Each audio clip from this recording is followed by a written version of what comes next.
Kamusta kayong lahat? Ako si May. Ngayon, gusto kong ibahagi sa inyo ang patotoo ng isang sister. Matapos ang isang masakit na buhay may asawa, bumuo siya ng bagong pamilya. Inalagaan siya ng mabuti ng kanyang bagong mister. Ibinibigay ang lahat ng kailangan nila ng kanyang mga anak para sa isang matatag at maginhawang pamumuhay. Sa mundo sa labas, tila nasa kanya na ang lahat. Pero sa kaibuturan, hindi kayang punan ng material na kaginhawahan ang kahungkagan sa puso niya. Pagkatapos, nagsimula siyang manampalataya sa Diyos at magbasa ng kanyang mga salita. Sa pamamagitan ng pagbabasa ng mga salita ng Diyos, nakaunawa siya ng ilang katotohanan at natagpuan niya ang kanyang direksyon sa buhay. Pero ang kanyang mister, na nailigaw ng mga walang batayang tsismis ng CCP, ay nagsimulang mariing tutulan ang kanyang pananalig at sinubukan siya nitong pigilan. Naipit siya sa isang masakit na masuliraning kalagayan. Paninindigan ba niya ang kanyang pananalig o pananatilihin ang kapayapaan sa kanyang pamilya? Paano niya hinarap ang pagtutol ng kanyang asawa? At sa huli, ano ang naging pasya niya? Hayaan ninyong ibahagi ko ang kanyang patotoo. Hindi masaya ang buhay may asawa ko noon. Pagkatapos ng diborsyo, napakahirap ng buhay ng pagpapalaki ng mag-isa sa mga anak kong babae. Kalaunan, naging nobyo ko ang katrabaho ko mula sa aming paaralan. Pagkatapos naming makasal, naging napakabait niya sa akin at sa mga anak ko. At hindi ko na kailangang alalahanin ang kahit ano sa bahay. Labis akong nagpapasalamat sa kanya. Bagamat ayos naman ang buhay ko, palaging may hindi maipaliwanag na kahungkagan sa kaibuturan ng puso ko. Noong Agosto 2012, ipinangaral sa akin ng pinsan ko ang Ebanghelyo ng makapangyarihang Diyos ng mga huling araw. Sinumulan kong magbasa ng mga salita ng Diyos at makipagtipon kasama ang pinsan ko tuwing Sabado at Linggo. Naunawaan ko mula sa mga salita ng Diyos na nilikha ng Diyos ang tao. Ang mga ninuno natin na sina Adan at Eva ay naakit ni Satanas at ipinagkanulo ang Diyos na naging dahilan para mamuhay sa kasalanan ang sangkatauhan. Ang lahat ng kabuktutan at pakikiapid sa mundo ay resulta ng pagtitiwali ni Satanas. Napag-alaman ko rin na palaging inililigtas ng Diyos ang sangkatauhan. Sa kapanahunan ng biyaya, nagkatawang tao ang Diyos at ipinako sa krus upang maging isang handog para sa kasalanan, para sa sangkatauhan. Sa mga huling araw, naging tao uli ang Diyos para ipahayag ang katotohanan at gawin ang kanyang gawain ng paghatol at pagdadalisay na lumulutas sa ugat ng kasalanan ng tao. Ganap na nililinis at inililigtas ang mga tao at dinadala ang mga tao sa isang kahangahangang hantungan. Nang naunawaan ko ito, nasagot ang maraming palaisipan sa buhay ko at sa mundo. Nawala nang hindi ko namamalayan ang insomnia na nagpahirap sa akin sa maraming taon at naglaho rin ang mga damdamin ng pagkatakot at kalungkutan sa puso ko. Pakiramdam ko ay para bang inalis ako mula sa isang hungkag at walang pag-asang ilang papunta sa isang maliwanag at mainit na lugar. Napayapa at napanatag ang puso ko. Naunawaan ko rin na walang sino man kundi ang Diyos ang makapagbibigay ng katotohanan sa mga tao o makapagdadala ng kapayapaan sa puso ng mga tao. Bilang isang nilikha, dapat akong manampalataya sa Diyos, sumamba sa Diyos, at hangaring makamit ang katotohanan. Kung hindi, hungkag at walang kabuluhan ang buhay. Noong nakita ng asawa ko kung gaano lumiwanag ang kalooban ko magmula nang simulan kong manampalataya sa Diyos, sinuportahan niya ang pananalig ko. Noong Disyembre 2012, nabasa ng asawa ko ang mga walang batayang tsismis sa internet na ipinagkakalat ng CCP para siraan at kondenahin ang iglesia ng makapangyarihang Diyos. Dahil natatakot siyang maaaresto ako, nagsimula siyang subukang patigilin ako sa pananampalataya sa Diyos.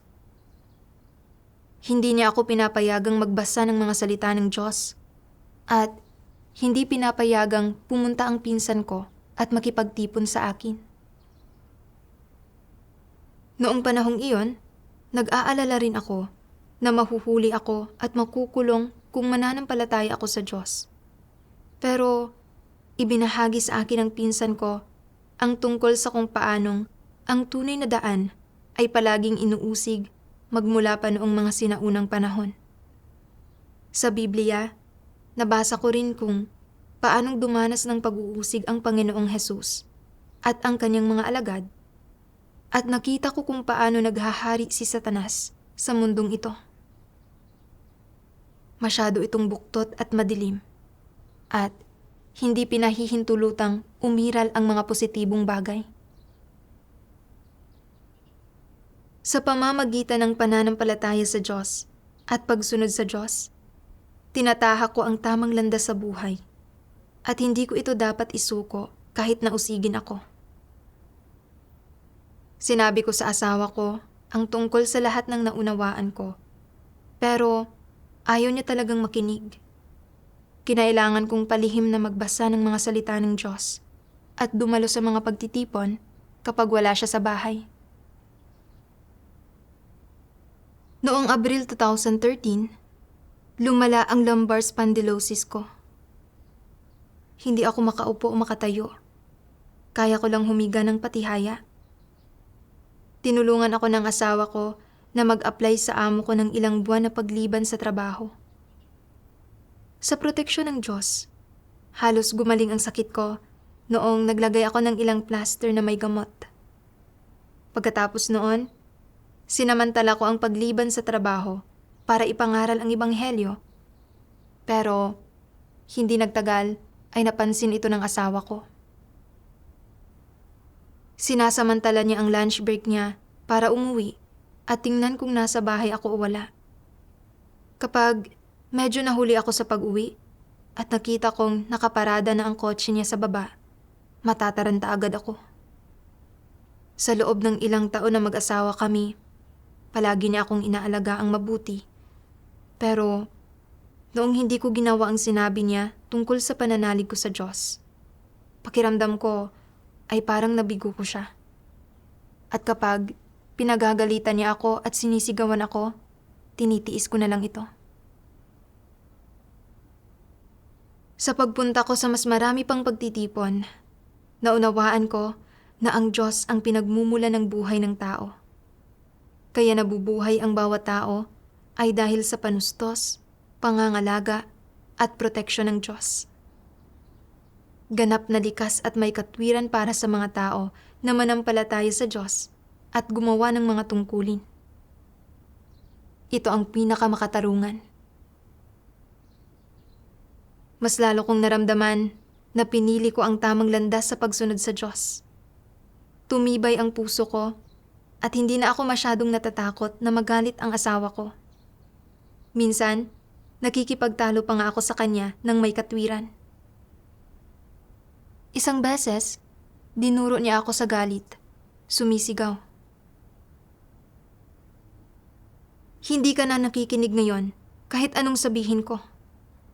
Sinabi ko na sa iyo na hindi kayo pinapayagan ng Estado na manampalataya. Pero hindi ka nakinig. Iniisip mo ba talaga na hindi ka mananatiling buhay kung hindi ka mananampalataya sa Diyos? Sinabi ko, ngayon, masyadong buktot at madilim ang mundong ito. Tingnan mo na lang ang paaralan natin. May mga pandaraya na nangyayari buong araw. Sawang-sawa na ako. Kahanga-hangang bagay ang pagparito ng Diyos para ipahayag ang katotohanan at iligtas ang mga tao. Kung walang pananampalataya sa Diyos, sa tingin ko ay walang anumang kabuluhan ang buhay. Tiningnan niya ako at sinabi, "Alam kong hindi masamang bagay ang manampalataya sa Diyos. Pero walang pakialam dyan ang Partido Komunista. Kung patuloy kang mananampalataya, malamang na maaresto ka. Kapag nangyari iyon, mawawalan ka ng trabaho at kakailanganin mong magdusa sa kulungan. Bakit ginagawa mo pa? Basta't tumigil ka ng manampalataya." Nang marinig ko ito, napagtanto ko na takot ang asawa ko dahil malalim ang kaalaman niya sa mga pamamaraan ng Partido Komunista.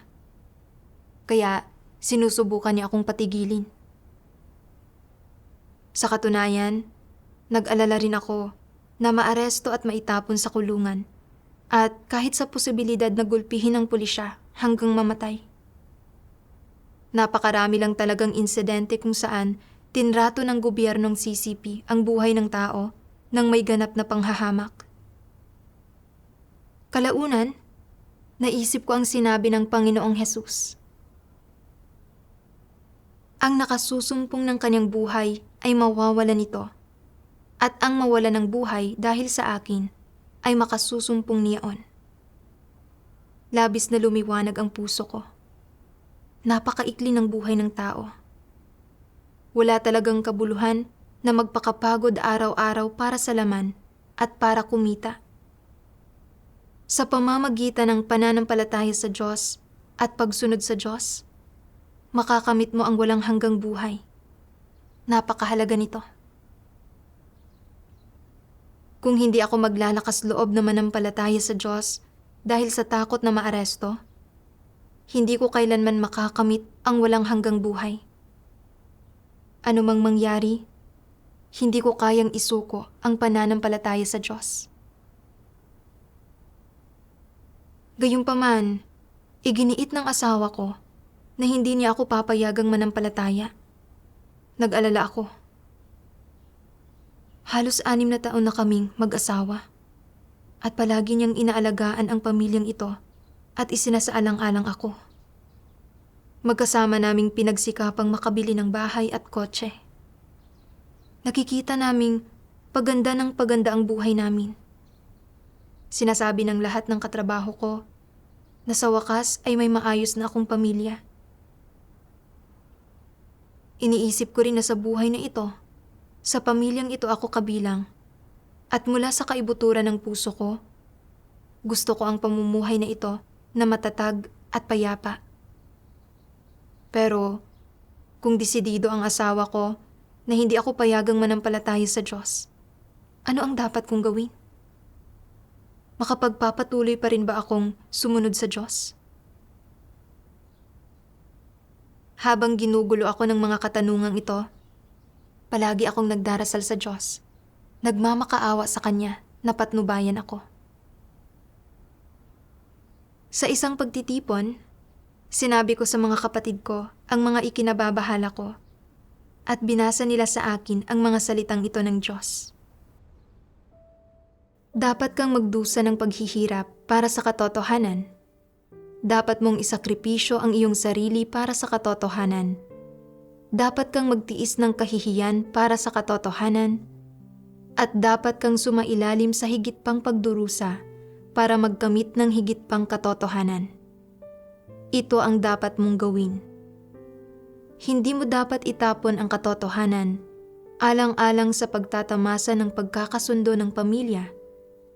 At hindi mo dapat iwala ang dangal at integridad ng buong buhay mo alang-alang sa pansamantalang pagtatamasa. Dapat mong hangarin ang lahat ng maganda at mabuti.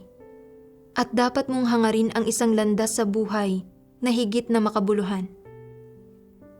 Kung namumuhay ka ng gayong isang ordinaryo at makamundong buhay, at wala kang anumang layong hahangarin, hindi ba't pag-aaksaya ito sa iyong buhay? Ano ba ang iyong makakamtan mula sa ganitong paraan ng pamumuhay? dapat mong talikuran ang lahat ng kasiyahan ng laman, alang-alang sa isang katotohanan. At hindi mo dapat itapon ang lahat ng katotohanan, alang-alang sa isang munting kasiyahan. Ang ganitong mga tao ay walang integridad o dangal. Walang kabuluhan ang kanilang pag-iral. Pagkatapos mabasa ang mga salita ng Diyos, unti-unti akong nagkamit ng lakas sa puso ko. Lumapit ako sa Diyos sa pamamagitan ng biyaya ng Diyos. At dahil nakita ko ang lahat ng katotohanan ito na ipinahayag ng Diyos, makatwiran lang na dapat kong hangarin ng masinsinan ang mga ito. Kahit na mga hulugan ito ng pagdurusa, sulit naman ito. Bagamat napakahalaga sa akin ng isang matiwasay na pamilya, ang paghahangad sa katotohanan ang pinakamakabuluhang bagay. Bago ko nabasa ang mga salita ng Diyos, hindi ko alam kung saan ako nanggaling o para saan ako nabubuhay. Hindi ko alam kung bakit masyadong buktot at madilim ang mundong ito, at araw-araw akong namuhay sa kadiliman.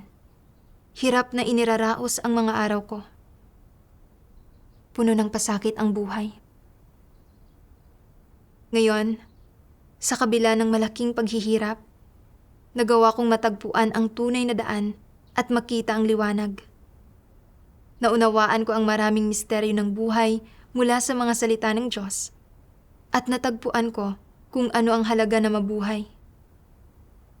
Kung tatalikuran ko ang katotohanan alang-alang sa isang matiwasay na pamilya, hindi ba't hungkag ang mabuhay ng ganito at ganap na walang kabuluhan?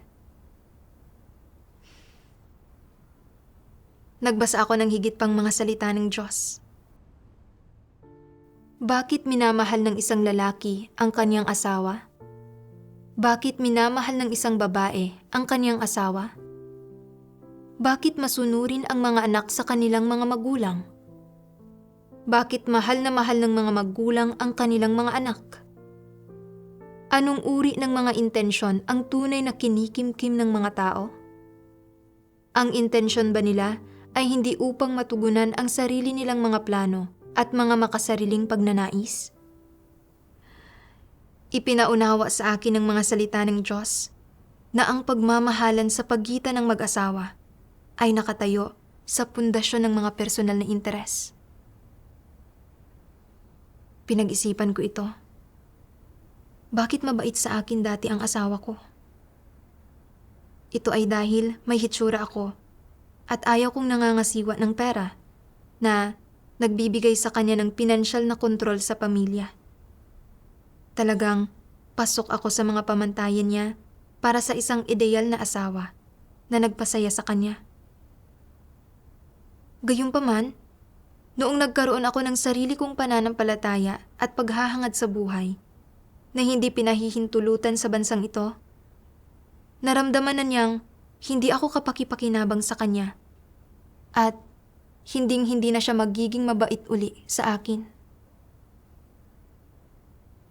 Samantala, atubili akong iwan ang asawa ko dahil mapagsaalang-alang siya sa akin at inalagaan niya ako at hindi ko kailangang mag-alala sa maraming bagay sa bahay.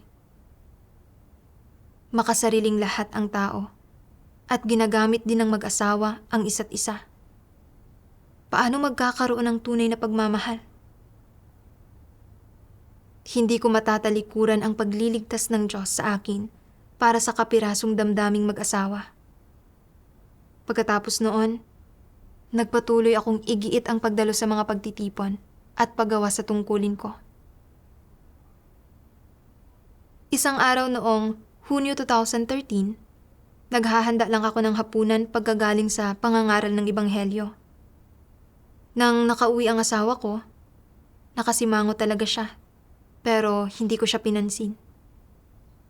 Pagkatapos ng hapunan, pumasok ako sa kwarto ko para magkwento sa dalawang anak kong babae ng mga istorya sa Biblia.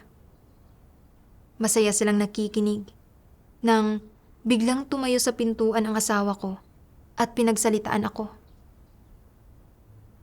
Takot na takot ang mga anak ko na hindi sila nangahas magsalita at nagsalita ako kaagad para pagaanin ang loob nila. Pagkatapos kong magsalita, lumabas ako para maglakad-lakad. Hindi ko inasahan na susundan ako ng asawa ko. Noong makarating kami sa isang kanto na hindi kalayuan sa gusali namin, hinawakan niya ako sa braso at inihagis ako sa hagdan na nasa tabi ko. Biglang sumakit ang braso ko at dahan-dahan akong tumayo at nagsimulang maglakad pa uwi. Walang anumang sinasabi. Hinawakan niya akong muli sa braso ko at hinila ito ng malakas. Kaya bumagsak na naman ako sa lapag. Dinuro niya ako at mariin akong kinastigo. Bakit mo kailangang manampalataya sa Diyos? Paanong nagkaroon ng Diyos? Nasaan ang Diyos mo kapag tinatrato kita ng ganito? Bakit hindi ka niya protektahan? Napagtanto kong hindi siya tinatabla ng katwiran. Naisip ko, hindi ka nananampalataya sa Diyos. Ano ba ang alam mo? Gusto mo akong gulpihin para pagdudahan at itatwa ko ang Diyos. Tunay na ubod ng sama ng mga intensyon mo. Sinabi niya uli, kahit anong sabihin ko, hindi ka nakikinig. Lalo ka lang nalululong habang mas nananampalataya ka. Ngayon nga, nag-iikot-ikot ka pa kung saan-saan para mangaral ng ebanghelyo. Sinabi ng bayaw natin, kung hindi ka makikinig sa katwiran, dapat kitang bugbugin ng matindi. Hindi kami naniniwalang hindi ka namin mapapatino. Kaya sabihin mo sa akin, nananampalataya ka pa rin ba o hindi? Nang nakita niyang ni hindi ako umimik, pumunta siya sa likuran ko at tinadyakan ako ng malakas sa ibabang bahagi ng likod ko. Napakasakit ng ibabang bahagi ng likod ko na tumagos ito sa puso ko at agad nagsimulang tumulo ang mga luha ko.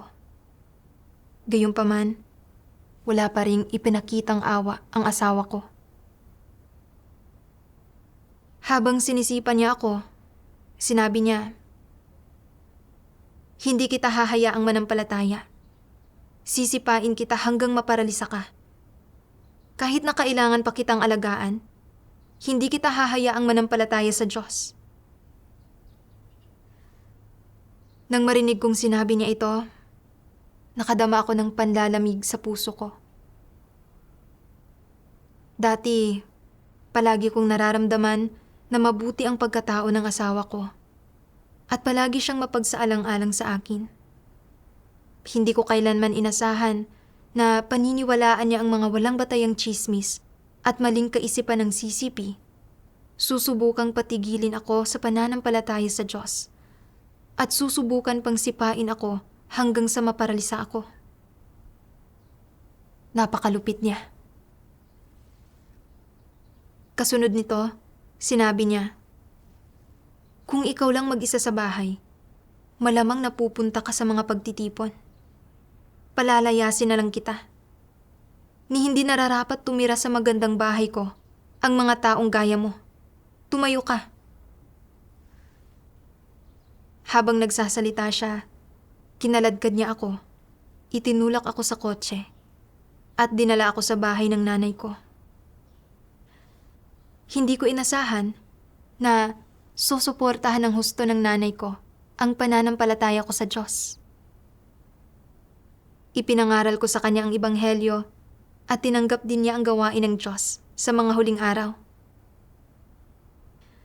Gayunpaman, palaging nagsasalita para sa asawa ko ang nakababata kong kapatid. Sinubukan niya rin akong kumbinsihin. Sis, may mga pagkakataon sa mundong ito na talagang wala kang magagawa. Kailangan mong maging mas makatotohanan. Magpahinga ka rito ng ilang araw at pagkatapos ay umuwi ka sa inyo at magkaroon ng magandang buhay. Dahil sa sinabi ng kapatid ko, nahulog ako sa malalim na pagninilay-nilay.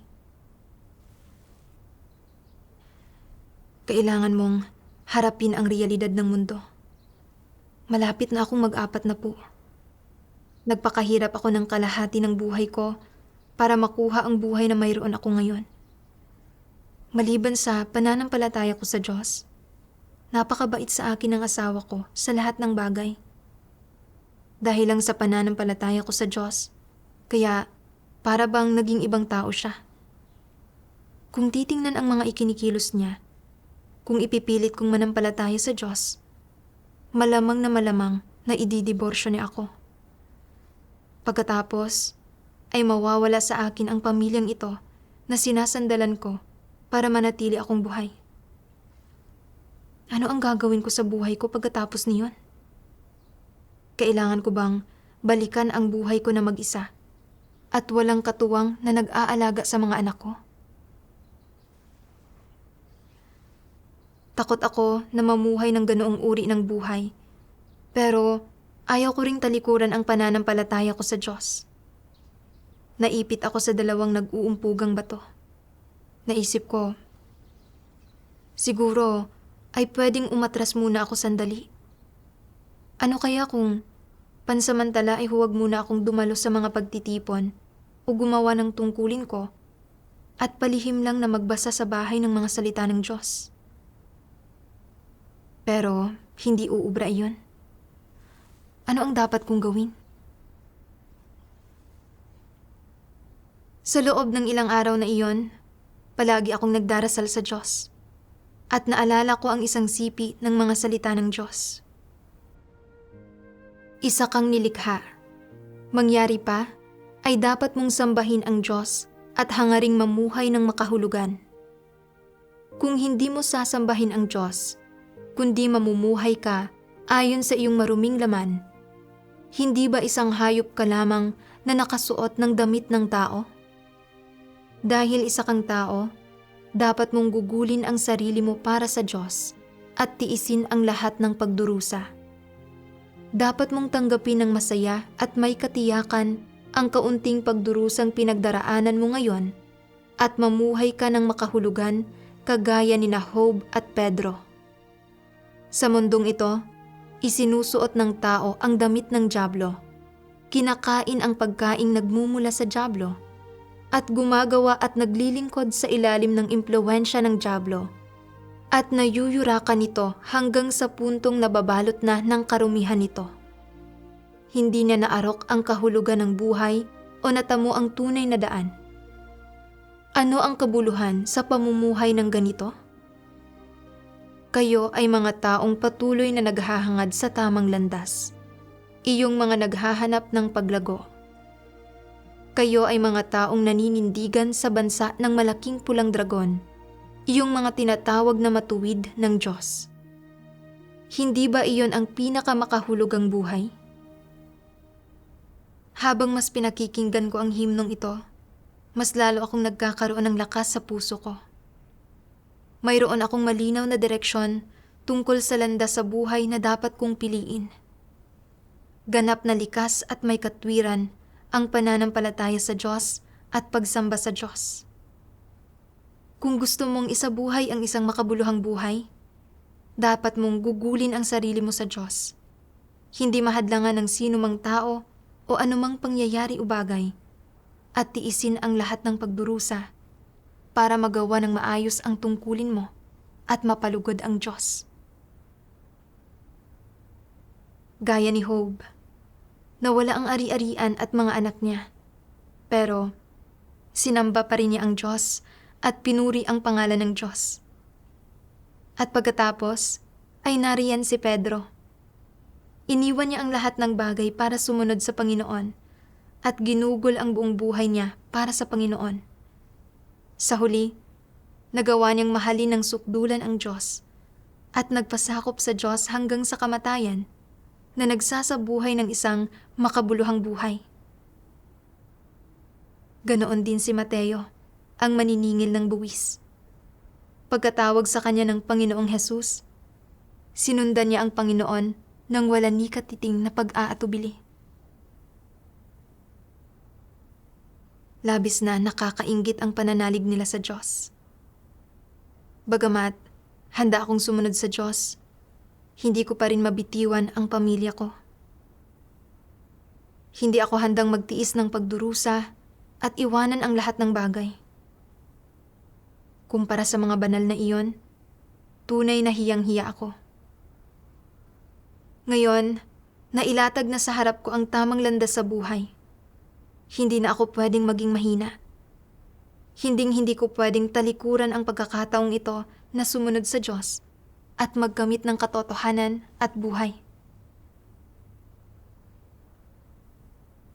Noong panahong iyon, nahalal ako na maging leader sa iglesia at abala kong ginagawa ang tungkulin ko araw-araw. Hindi nagtagal, inuwi ako ng asawa ko. Noong panahong iyon, bakasyon sa tag-init, kaya hindi niya kailangang pumasok sa trabaho. Ginugol niya ang bawat araw sa pagbabantay sa akin. Hindi niya ako pinapayagang magbasa ng mga salita ng Diyos, pumunta sa mga pagtitipon o gawin ang tungkulin ko. Araw-araw, pwede lang akong gumawa ng mga gawaing bahay at bantayan ang mga bata kasama niya. Dahil hindi ko makuha ang panustos ng mga salita ng Diyos, para akong isdang wala sa tubig. Nasa labis na pasakit at paghihinagpis ang puso ko. Isang araw, naalala ko ang mga salitang ito ng Diyos. Hindi magkaayon ang mga mananampalataya at ang mga walang pananampalataya. Bagkus ay magkasalungat sila sa isa't isa. Ganito talaga ang nangyayari. Hindi nananampalataya sa Diyos ang asawa ko at determinado siyang tumangging pabayaan akong manampalataya. Araw-araw, binabantayan niya ako na parang nagbabantay siya ng bilanggo. Hindi siya asawa. Malinaw, nakaaway ko siya. Noong talagang hindi ko na ito matiis pa, sinabi ko sa kanya, "Hindi mo lang ako ginulpi. Hindi mo rin ako binibigyan ng kalayaan. Hindi ko na kayang mamuhay pa ng ganito. Magdiborsyo na lang tayo at magkanya-kanyang landas. Mas madali sa ating pareho kung ganoon." Pero sinabi niya, "Mali na sinaktan kita. Patawarin mo ako. Paano mo man ako gustong bumawi sa iyo? Okay lang lahat iyon. Basta, hindi tayo pwedeng magdiborsyo. Mabuting tao ka. Napakahirap para sa atin na magkaroon ng ganitong pamilya. Bakit tayo magdidiborsyo? Binabantayan kita para sa ikabubuti mo mismo.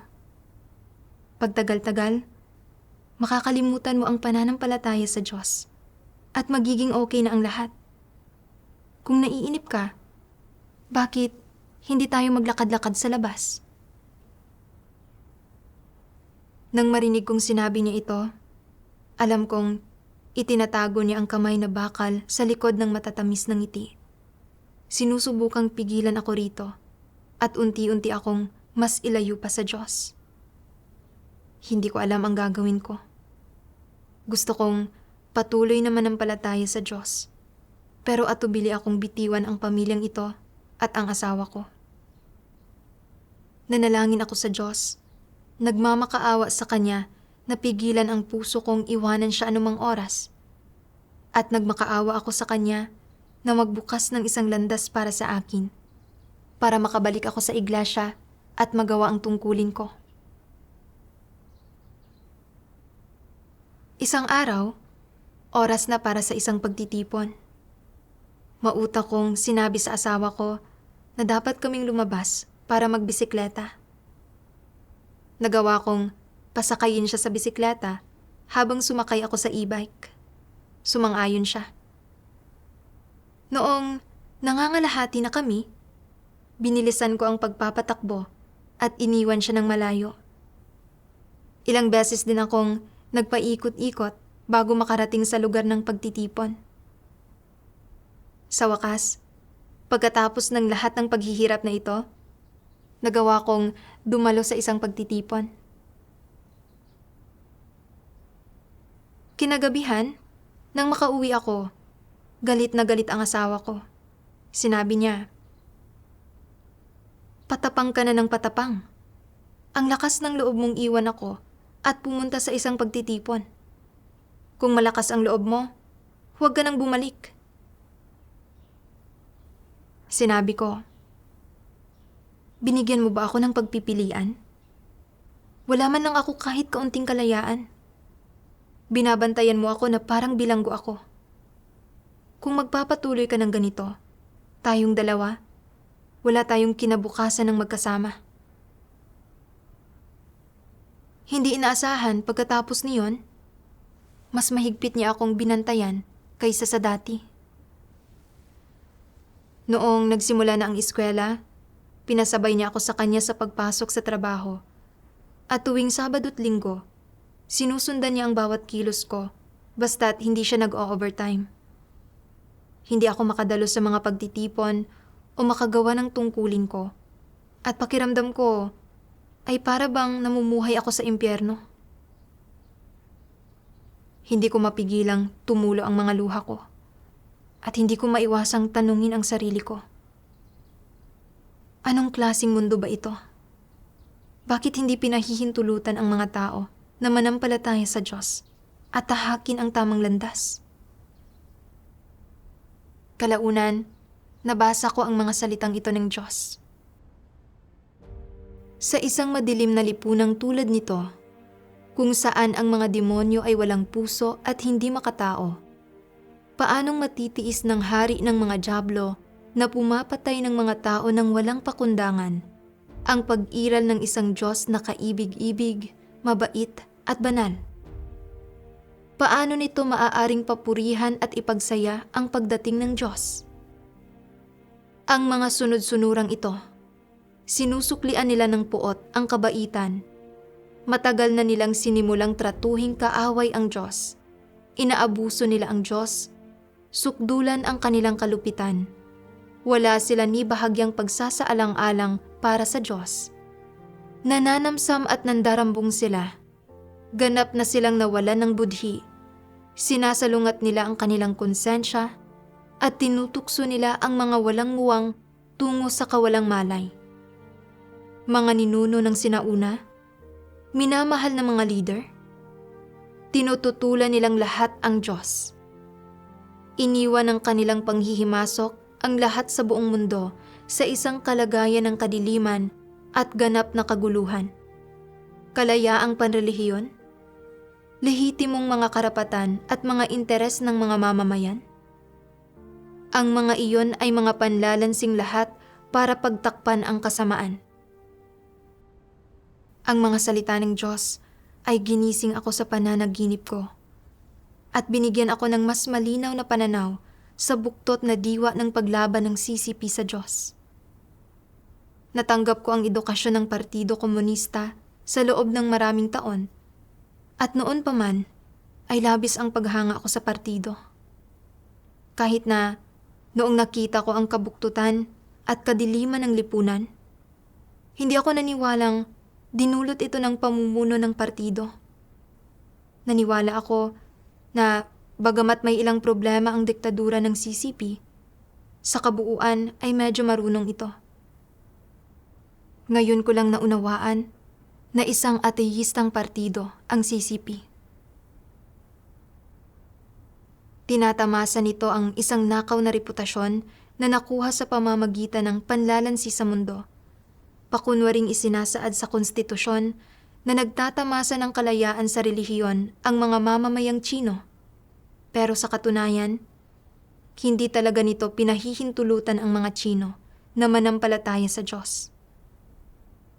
Hindi lamang nito nilalansi ang mga Tsino. Nilalansi rin nito ang buong mundo. Para mapanatili ang diktadurang pamumuno ng rehimen, walang habas itong nagpapakalat ng mga walang batayang tsismis sa online media na sinisiraan ang iglesia ng makapangyarihang Diyos at gumagamit ng iba't ibang pamamaraan para walang pakundangang arestuhin ang mga Kristiyano. Dahil dito, nailigaw ang asawa ko at hinahadlangan at inuusig niya ako sa iba't ibang paraan.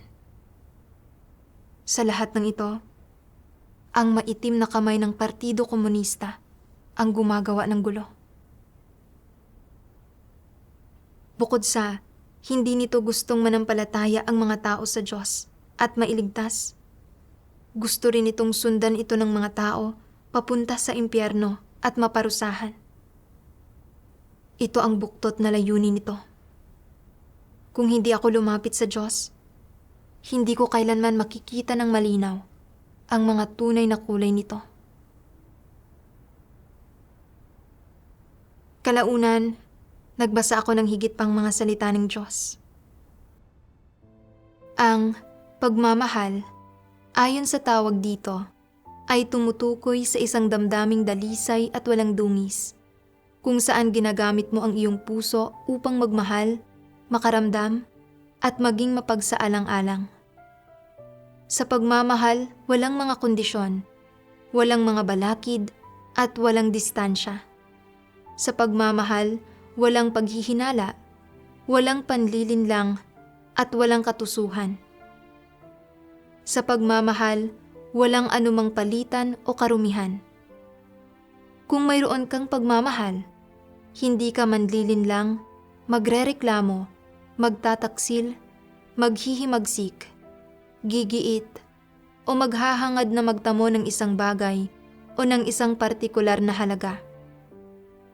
Kung mayroon kang pagmamahal, masaya mong ilalaan ang iyong sarili, masaya mong titiisin ang hirap, makakasundo mo ako, tatalikdan mo ang lahat ng mayroon ka para sa akin, tatalikdan mo ang iyong pamilya, ang iyong kinabukasan, ang iyong kabataan, at ang iyong pag-aasawa.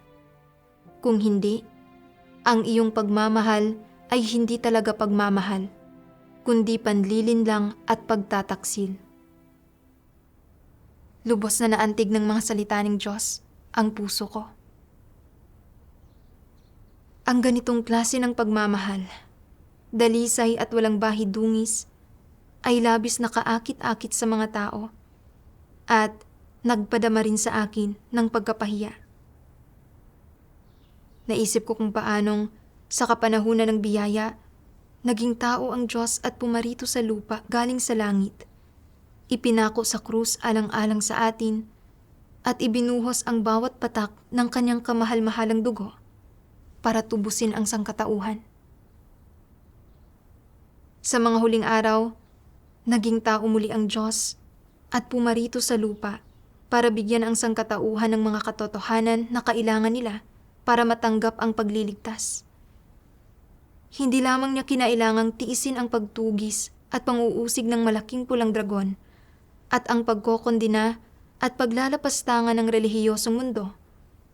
Kinailangan niya ring tiisin ang paghihimagsik at mga maling pagkaunawa nating mga mananampalataya. Tahimik na ipinahahayag ng Diyos ang katotohanan para tustusan at akayin ang mga tao. Naghihintay sa pagkakataon na mamumulat ang mga konsensya ng mga tao. Tunay na tunay ang pagmamahal ng Diyos. Lahat ng ginagawa ng Diyos ay para sa kapakanan ng sangkatauhan. Ngayon, binigyan ako ng Diyos ng pagkakataon na maging isang leader at dapat kong tuparin ang tungkulin ko para suklian ang pagmamahal ng Diyos. Kalaunan, nakita ng asawa ko na hindi niya ako mapigilan at nagsabing, "Sa tingin ko, nakikita ko na ng malinaw ngayon. Walang makapipigil sa iyo sa pananampalataya sa Diyos. Kung ganoon, magpatuloy ka lang at manampalataya. Wala na akong pakialam. Pero pwede ka lang manampalataya dito sa loob ng bahay. Hindi ka pwedeng lumabas at hindi mo pwedeng papuntahin ang ibang tao sa bahay natin. Kung sumasang-ayon ka, pwede tayong magpatuloy na magsama. Pero kung hindi ka sang-ayon, kailangan nating magdiborsyo."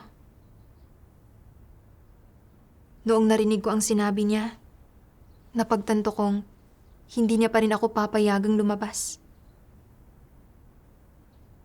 Alam kong sinusubukan niya lang akong pakalmahin ng pansamantala.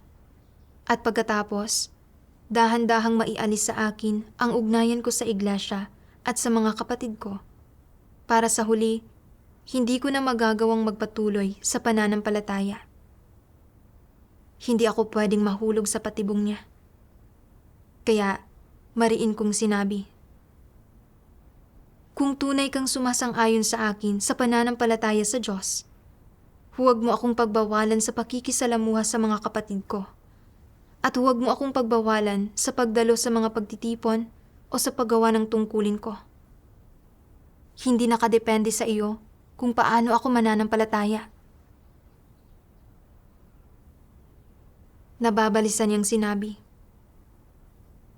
kung mananampalataya ka sa paraan mo, sa malaot madali ay maaaresto ka. Kapag naaresto ka, madadawit ako at wala na akong magiging kinabukasan. Kung gusto mong maging ganito, kailangan nating magdiborsyo. Sinabi niya ang lahat ng nasa isip niya. Natigilan ako sandali. Hindi siya nag-aalala na maaresto ako at magdusa dahil doon. Nag-aalala siya na baka maapektuhan ang sarili niyang kinabukasan. Dahil dito, nirespeto ko ang desisyon niya. Sinabi ko, sige, sumasang-ayon ako sa diborsyo. Kailan tayo pupunta para gawin iyan? Nagulat din siya at tinanong ako, napag-isipan mo ba itong mabuti? Hindi mo ba talaga ito pagsisisihan sa hinaharap? Sinabi ko, bawat isa ay may sariling mga desisyon. At bawat isa ay may kanya-kanyang landas na tatahakin. Hindi ko ito pagsisisihan. Sa gayon lang, nagsimula kami sa mga proseso ng diborsyo. Noong umalis na kami sa kawanihan ng civil affairs at nakaupo na sa kotse, nadama ko na parang naalis ang isang mabigat na dagan. Gayunpaman, umiyak siya at nagsabi, ang diborsyong ito ang pinakamalungkot na pangyayari sa buhay ko. Ayaw ko talagang diborsyohin ka, pero iginiit mong piliin ang pananampalataya sa Diyos, kaya wala na akong pagpipilian. Nakita ko ang mga bakas ng luha sa mukha niya at tahimik na nagbuntong hininga. Naisip ko, hindi ka nananampalataya sa Diyos, kaya hindi mo nauunawaan. Lahat ng ito ay dulot ng Partido Komunista. Nilalabanan nito ang Diyos, inuusig ang mga sumusunod sa Diyos at nagkakalat ng walang batayang tsismis. Ginagamit ang mga miyembro ng pamilya para pigilan ang mga tao sa pagsunod sa Diyos. Hindi mo makilatis ang kabuktutan ng Partido Komunista at iginigiit na piliing magtrabaho bilang opisyal sa sistema ng Partido Komunista at hangarin ang propesyon mo. Paano tayo lalakad ng magkasama? Patuloy sa pag-andar ang kotse, pero alam kong sa huli ay maghihiwalay kami at magkakaroon ng magkaibang landas. Mula noon, sa wakas ay malaya kong nagawang manampalataya sa Diyos at magawa ang tungkulin ko nang walang mga paglilimita. Lubos akong nagpapasalamat sa pamumuno ng Diyos sa pagtulong sa akin na makalaya ng unti-unti mula sa patibong ng pag-aasawa at pamilya.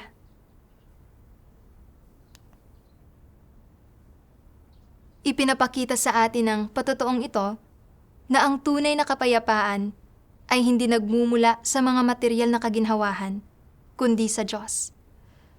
Sa gitna ng kanyang pasakit at paghihirap, natutunan niyang sumandal sa Diyos at nanindigan siya sa kanyang patotoo. Sana ang kanyang kwento ay makapagdulot ng pagninilay-nilay, pampatibay ng loob at lakas sa lahat ng mga humaharap sa mga katulad na pagsubok. Salamat sa panonood.